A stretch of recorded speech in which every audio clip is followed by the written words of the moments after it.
देखंतु आज मु अध किले छतु तरकारी बनैबी। अध किले छतु, आलू गोटे, कैप्सिकम, टमाटो, पियाज। मसला पाई टमाटो, पियाज, काजू, अदा, रसुण, दालचीनी, गुजराती, धनिया गोटे चामच, जीरा गोटे चामच।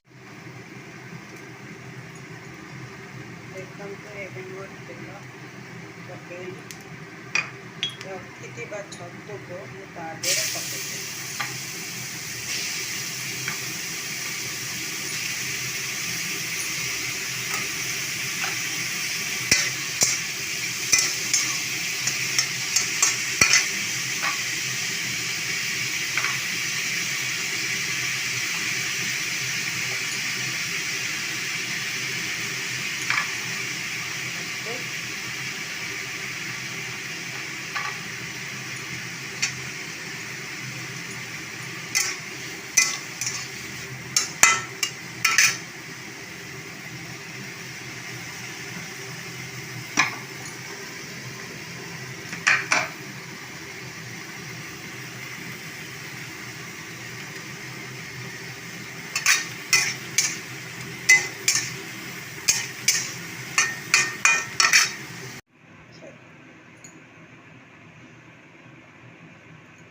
देखंतु एबे मु रखिथिबा छतु को भाजी देछि, आलू को भाजी देछि, कैप्सिकम, टमाटो, पियाज भाजी देछि।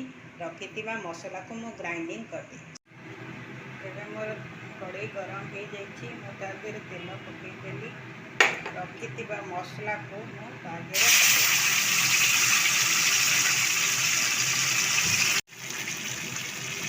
मसला को पकेइ देली। आगे किसी हलदी पकईदेली, आवश्यक अनुसार लुण पकईदेली, टिके लंका अल्प लंका देखते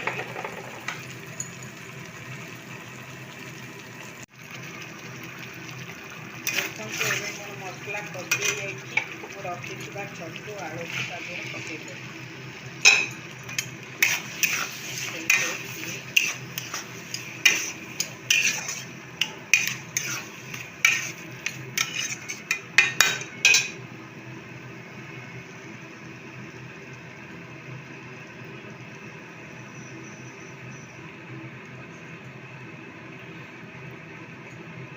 एबे चुली की सीम करके किसी समय घोड़े देवी सीझा।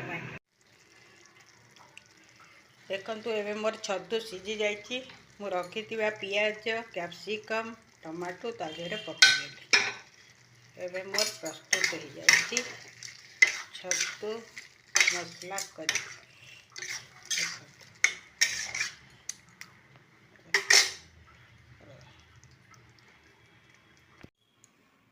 देखंतु एबे मोर छतु मसला करी प्रस्तुत हो जाइछि।